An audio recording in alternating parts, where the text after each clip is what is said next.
যদি কোনো ব্যক্তির নকল দাঁত লাগানো থাকে তাহলে মারা যাবার পরে তার কি সেই নকল দাঁত বের করা যাবে না যাবে না? মৃত্যুর পরে তাকে দাফন দেওয়ার জন্য তার সেই নকল দাঁত বের করা যাবে না যাবে না? এ ব্যাপারে ইসলাম কি বলে? एक उन्होंने कहा कि जब कोई शख्स मर जाता है तो बाद औक़ात उसके दांत फिक्स होते हैं, तो किसी ने कहा है कि इसके दांत को हटा के इसको दफनाया जाए, क्या हुक्म शरअ होगा?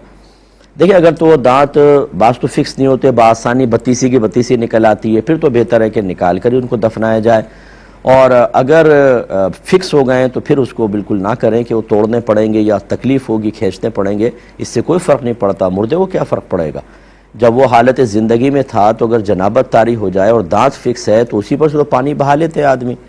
कौन सा दांत उखाड़ के फिर वो कुल्लियाँ करता है? तो फौत होने के बाद भी अगर आप ये समझते हैं कि अगर ये दांत फिक्स रहा तो शायद गुस्ल की तकमील नहीं होगी, तो ये नादानी की बात है। ज़िंदगी में होगी, बाद में नहीं होगी। तो इसलिए फ़िक्स दांत को बिल्कुल ना निकाला जाए।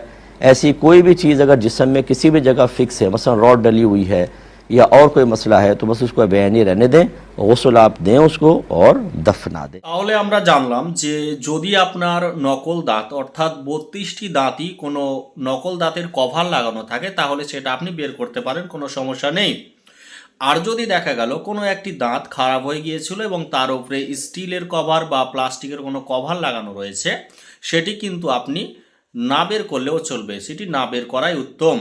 কেননা সে যখন জিন্দা অবস্থায় ছিল তখন কিন্তু সে উজু করার সময় তো সেই দাঁত তো বের করে আবার উজু করতো না, সেই দাঁত লাগাই থাকতো। সেই হিসেবে মৃত্যুর পরে সেই দাঁত বের করার কোনো প্রয়োজন নেই। এরপর আসে যে যদি কোনো ব্যক্তির দেখা যায় যে কোনো হাত বা পা বা কোনো জায়গার হাড় ভেঙে গেছে এবং সেখানে কোনো রড লাগানো আছে, লোহার রড লাগানো আছে, সেই রড কি বের করা যাবে না? সেটাও বের করা যাবে না। যে অবস্থায় আছে তাকে সেই অবস্থায় ছেড়ে দিতে হবে।